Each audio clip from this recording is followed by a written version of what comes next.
अध्याय 27 पाश्चात्य पद्धतीची सैन्य व्यवस्था। रक्षण करणे निज मुलकाचे, रिपुशी होता जंग, रयतेला आश्वस्त करावे, न हो शांतीचा भंग। सैन्य बळाचा सुयोग्य वापर, राज्याची नीती, अद्यावत सैन्य व्यवस्था हे नीतीचे अंग। अहिल्याबाईंच्या प्रशासनिक बाबींपैकी महत्त्वाची बाब म्हणजे सैन्य व्यवस्था। या बाबतीत त्यांचे धोरण आधीच्या किंवा समकालीन राज्यकर्त्यांपेक्षा एक पाऊल पुढे होते। आपल्या सैन्यात पाश्चात्य धर्तीच्या कवायती तुकड्या निर्माण करण्याकरिता त्यांनी कर्नल J.P. बॉयड याची नियुक्ती केली होती। बॉयड आणि अहिल्याबाई यात एक करारपत्र करण्यात आले होते। हे करारपत्र म्हणजे एक महत्त्वाचा दस्तावेज आहे आणि याचा संदर्भ आहे अहिल्या स्मारिका इंदोर, प्रकाशित झालेला आहे 1973-74 मध्ये, पृष्ठ क्रमांक 37 ते 42। इतर राजांनी राजांशी केलेली करारपत्रे आणि अहिल्याबाईंनी केलेले करारपत्र यात एक महत्त्वाचा फरक होता। बाजीराव पेशवे, महादजी शिंदे यांनीही इंग्रजांशी करारपत्रे केली होती।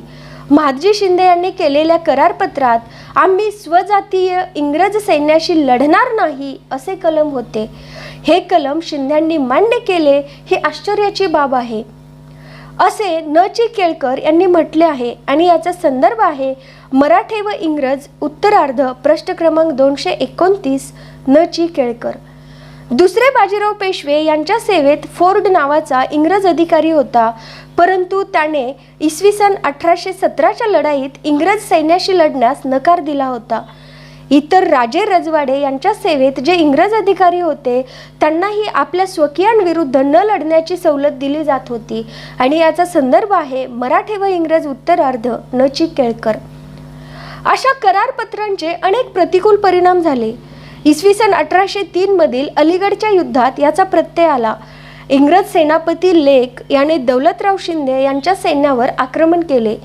दौलतराव शिंदे यांचे 15,000चे सैन्य हे पाश्चात्य पद्धतीचे संघटित सैन्य होते। पेरॉ हा फ्रेंच त्याचा सेनापती होता। लेकच्या आक्रमणाला उत्तर न देता पेरॉ जवळजवळ तटस्थ राहिला। परिणामी अलीगडचा किल्ला, दारुगोळा, शस्त्रे लेकच्या हाती लागली।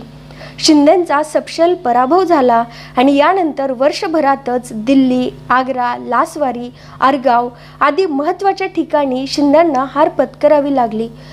महादजी शिंदे यांच्या सैन्याचा गौरवशाली इतिहास आणि वैभव नष्ट झाले। त्यामुळे दौलतराव शिंदे यांना सुरजी अंजनगाव येथे इंग्रजांशी तह करावा लागला आणि या तहानुसार गंगा यमुनेचा मध्य प्रांत, जयपूर, जोधपूर, गोहदचा उत्तर भाग, भडोच, अहमदनगर हे प्रदेश इंग्रजांना सोपवावे लागले आणि याचा संदर्भ आहे new history of the Marathas भाग 3, गो. स. सरदेसाई। अहिल्याबाईंनी कर्नल बॉयड सोबत करार करताना महादजी शिंदे यांच्यापेक्षाही अधिक राजकारण कुशलता दाखविली। आजवर एक धार्मिक प्रवृत्तीची महिला प्रशासक या दृष्टीने अहिल्याबाईंकडे पाहिले जात होते, मात्र या करारामुळे त्यांची राजनीती निपुणता प्रकट झाली। कराराच्या अटी व कलमे खालीलप्रमाणे होती। 1. या करारानुसार पायदलाची संख्या व त्यांचे वेतन निश्चित करण्यात आले आणि हा करार इसवी सन 1793 मध्ये झाला। वेतनाचा तक्ता काही अशा प्रकारे आहे। त्यात मुख्य अधिकारी होता कर्नल बॉयड, त्याची संख्या 1 होती। मासिक वेतन होतं 2000 आणि मासिक एकूण खर्चही होता 2000। दुसरा अधिकारी होता कॅप्टन, याची संख्या 1च होती। त्याचं मासिक वेतन 300 रुपये आणि मासिक एकूण खर्चही 300 रुपये। तिसरा अधिकारी होता लेफ्टनंट, यांची संख्या 5 होती। मासिक वेतन 150 रुपये आणि मासिक एकूण खर्च 750 रुपये। सार्जंट मेजर हे एकच पदसंख्या होती। त्याचं मासिक वेतन 65 रुपये आणि मासिक एकूण खर्चही 65 रुपये। सार्जंट्स या पदावरती 9 संख्या होती। मासिक वेतन 65 रुपये आणि एकूण मासिक खर्च 585 रुपये। नेटिव्ह अधिकारी एकच होता, मासिक वेतन 60 रुपये आणि एकूण मासिक खर्चही 60 रुपये। सुभेदार 10 संख्या होती, मासिक वेतन 40 रुपये आणि एकूण मासिक खर्च 400 रुपये। हवालदार पदावरती 40 संख्या होती. मासिक वेतन 12 रुपये आणि एकूण मासिक खर्च 480 रुपये. जमादार पदावरती 10 संख्या, मासिक वेतन 20 रुपये आणि एकूण मासिक खर्च 200 रुपये. नाईक पदावरती 40 व्यक्ती, एकूण मासिक वेतन 8 रुपये आणि मासिक खर्च 320 रुपये. ड्रमर या पदावरती 10 व्यक्ती, मासिक वेतन 8 रुपये, एकूण खर्च 80 रुपये. हवालदार या पदावरती 40 व्यक्ती, मासिक वेतन 12 रुपये आणि एकूण मासिक खर्च 480 रुपये. पायपर्स म्हणजे बासरीवाले एकूण 10, मासिक वेतन 8 रुपये आणि खर्च मासिक 80 रुपये.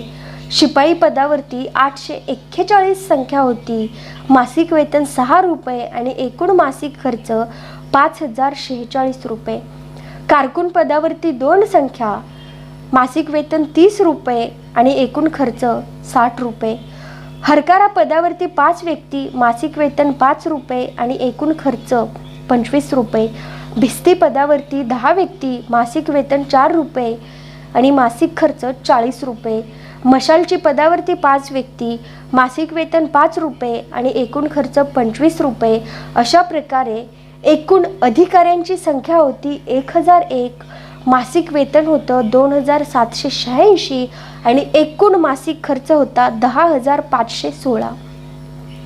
शिंद्यांच्या सैन्य रचनेनुसार होळकर सैन्यात ठरविण्यात आलेल्या सैन्याच्या गरजा आणि मूल्य 941 बंदुका दर 12 रुपये आणि मूल्य 11,292 रुपये.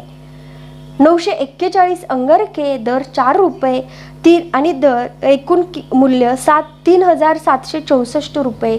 941 पगड्या दर 1 ते 4 आणि मूल्य 1,176 रुपये. 941 कमरपट्टे दर 0 ते 8 आणि एकूण खर्च 470 रुपये. 941 खांद्यांवरची पाकिटे दर रुपये 1 आणि मूल्य 941. पाउचेस विथ शोल्डर स्ट्रिप्स, खांद्यावरची पाकिटे म्हणजे पाउचेस विथ शोल्डर स्ट्रिप्स. अशा प्रकारे एकूण मूल्य होते 18,114. आवश्यक तो दारुगोळा राज्यातर्फे आपल्या खर्चाने पुरविला जाईल व 18,114 रुपयांपैकी रुपये 11,489 पुणे येथे अग्रिम रक्कम म्हणून दिले गेले. बाकी रुपये 6,625 महेश्वर येथे दिले जातील. गणवेश, शस्त्रे आदी जेव्हा खराब होतील तेव्हा चौकशी करून त्यानुसार नवीन देण्यात येतील. 1 फलटण म्हणजेच बटालियन आणि 1 कंपू म्हणजेच ब्रिगेड एकाच सरदाराचा अखत्यारीत राहील. त्याकरिता सेनापतीची गरज राहणार नाही. सैन्याला पुण्याहून 1 महिन्याच्या आत महेश्वर येथे पोहोचावे लागेल. तिथे कराराप्रमाणे सैन्याच्या भरतीचे परीक्षण केले जाईल. राजाने उपलब्ध करावयाच्या तोफखान्यासंबंधीच्या बाबी होत्या. तोफा 10, बैल 156, एका तोफेकरिता 6 बैल या हिशोबाने 10 तोफांकरिता लागणारे बैल होते 60 आणि एका गाडीकरिता 6 बैल या हिशोबाने दारुगोळ्याच्या 10 गाड्यांना लागणारे बैल 60, एका छकड्याकरिता 12 बैल या हिशोबाने 3 छकड्यांना लागणारे बैल 36. तोफखान्याकरिता खालीलप्रमाणे लागणारे इसम 60 गोलंदाज प्रत्येकी 8 रुपये प्रमाणे 480 रुपये. 20 युरोपियन गोलंदाज रुपये 40 प्रमाणे 800 रुपये. 120 खलाशी रुपये 6 प्रमाणे 720 रुपये आणि 20 गाडीवान रुपये 4 प्रमाणे 80 रुपये. 1 जमादार रुपये 12 प्रमाणे 12 आणि 1 पार्क सार्जंट रुपये 8 प्रमाणे 8. एकूण 222 लोकांची आणि बैलांची ही तोफ होती आणि एकूण खर्च होता 2100 रुपये. दुसरा करार होता या 22 जणांची सैन्यात भरती केली जाईल. भरती झाल्यावर त्यांचे वेतन देण्यात येईल. त्यांना पूर्ण वर्षभर नोकरी करावी लागेल. तिसरा करार होता महिन्यातून एकदा या सैनिकाची हजेरी आणि तपासणी होईल. यावेळी कुणी गैरहजर राहिल्यास त्याचे वेतन कापून घेण्यात येईल. चौथा करार होता सरकारी आदेशाचे पालन करणे प्रत्येकाला बंधनकारक राहील. पाचवा करार, या पलटणी संबंधात आप्पाजी चिमणाजी हे दरबारात प्रतिनिधित्व करतील. यानंतर हा करारनामा उभयपक्षी मंजूर करण्यात आला. यानंतर बॉयड आपल्या नियत कामाकरिता इंदूरला रवाना झाला आणि दिनांक 25 मे 1793च्या पत्रात बॉयड लिहितो की मी आपली सेवा प्रामाणिकपणे आणि निष्ठेने करीन. याचा संदर्भ आहे इंदूर स्टेट गॅझेटियर ल्युअर्ड, पृष्ठ क्रमांक 160 ते 63.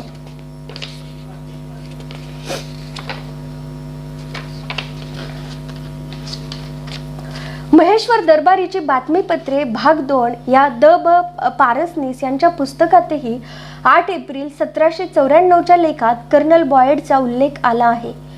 दुसरे असे, तत्कालीन राजे रजवाड्यांनी जे इंग्रज कवायती सैन्याबाबत जे करार केले त्यामागे मुख्य उद्देश होता आपल्या देशी शत्रूंविरुद्ध लढून आपले राज्य वाढविणे. परकीय इंग्रज शत्रूविरुद्ध लढून देशाला वाचविण्याची राष्ट्रीय दूरदर्शी एकाही भारतीय राजाने दाखविली नाही.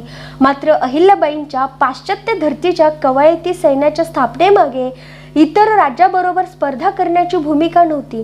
त्यांच्या मनात राष्ट्रीय प्रेरणा जागृत होती. दिनांक 28 मे 1781 रोजी त्यांनी गोहद प्रकरणी महादजी शिंदे यांना पत्र लिहिले आहे. त्यात त्यांनी लिहिले, सर्वांशीच आपण वाईट झाल्याने पुढे कोणी आपले बोलभंडारास पातेजून हिंदुस्थान हस्तगत कसे होईल.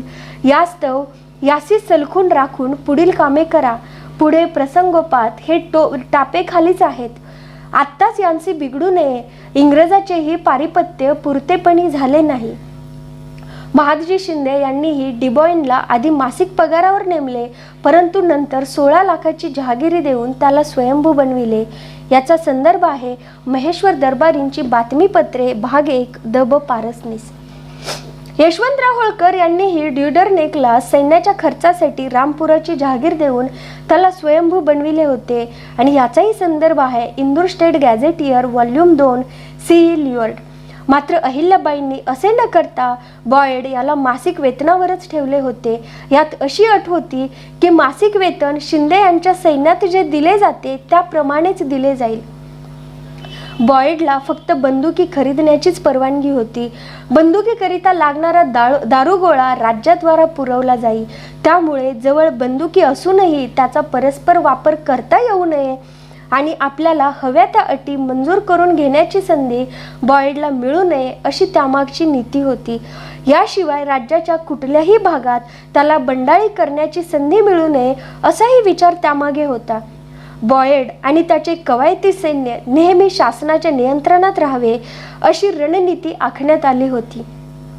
याशिवाय एकाच अधिकाऱ्याची नियुक्ती केल्यामुळे राज्याचा अनाठायी खर्च आणि आपसातील स्पर्धा या बाबींनाही पायबंद घातला गेला. सैन्याला तोफा आणि त्यासाठी लागणारा दारुगोळा पुरविण्याचे नियंत्रणही राज्य शासनाच्या हाती ठेवले गेले. या सैन्याकरिता 10 तोफा आणि 156 बैल यांना मंजुरी दिली होती. त्याकरिता तोफखान्याच्या एकूण सैन्यापैकी फक्त 20 इंग्रज असतील, बाकी सारे भारतीय अशी तरतूद होती. तोफांच्या एका गोलंदाजावर देखरेखीसाठी 3 भारतीय सैनिकांची नेमणूक केलेली होती. म्हणजेच तोफखान्यात 80% भारतीय सैन्य नेमण्याची सावधगिरी अहिल्याबाईंनी बाळगली होती. मासिक हजेरी आणि परीक्षेचे बंधन घालून सैन्यावर राज्याचा अंकुश ठेवला होता. राज्याच्या आदेशांचे काटेकोर पालन करण्याचे त्यांच्यावर बंधन होते. याशिवाय या फौजेवर नियंत्रण ठेवणारा एक सैन्य अधिकारी दरबारात नेमण्यात आला होता. या फौजेच्या हालचालींची आणि कामाची पूर्ण माहिती देण्याचे काम त्याच्यावर सोपविण्यात आले होते. हा अधिकारी अहिल्याबाईंच्या पूर्ण विश्वासातील असल्यामुळे सेनेने राज्याविरुद्ध कुठलेही कटकारस्थान करू नये याबाबत दक्षताही घेण्यात आली होती. या कराराची सर्वात महत्त्वाची बाब म्हणजे अहिल्याबाईंनी या कवायती सैन्याच्या बाबतीत निर्णय घेण्याचे अधिकार इतर कुणाकडेही न सोपवता स्वतःकडेच ठेवले होते. अहिल्याबाईंचा हा दूरदर्शीपणा उल्लेखनीय आणि प्रशंसनीय आहे. या आजच्या अध्यायाचे संदर्भ आहेत मराठे व इंग्रज उत्तरार्ध न. ची. केळकर 2009 दुसरी आवृत्ती, new history of the Marathas भाग 3 गो. स. Sardesai 1948, Indore state gazetteer Luard CE Maheshwar दरबारची बातमीपत्रे भाग 1 द ब पारसनीस आणि अहिल्या स्मारिका इंदोर 1973-74.